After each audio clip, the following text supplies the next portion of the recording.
চায়নার এই লোকটি নদীর পাড়ে মাছ ধরতে এসেছে। দেখেন সে জাল পালানোর পরে কি পরিমাণ মাছ পেয়েছে, সুবহানাল্লাহ।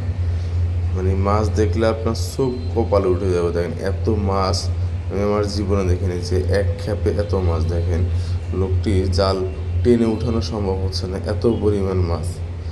দেখেন এটা কিন্তু একটা নদীতে অবস্থা, শ্বাসের না। দেখেন একটা ব্রিজের নিচে নৌকাতে সে জাল ফেললো।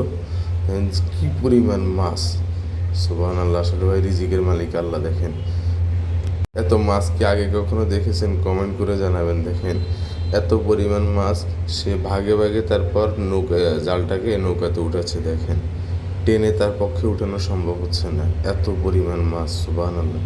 সব তেলাপিয়া মাছ, এটা কিন্তু শ্বাসের না। দেখেন ভাই আসলে ভাই রিজিকের মালিক হচ্ছে আল্লাহ। যারা আল্লাহ নামটিকে ভালোবাসেন তারা ভিডিওটি একটি শেয়ার দিয়ে পেজটি ফলো দিয়ে রাখবেন। দেখেন কি পরিমাণ মাছ, সুবহানাল্লাহ।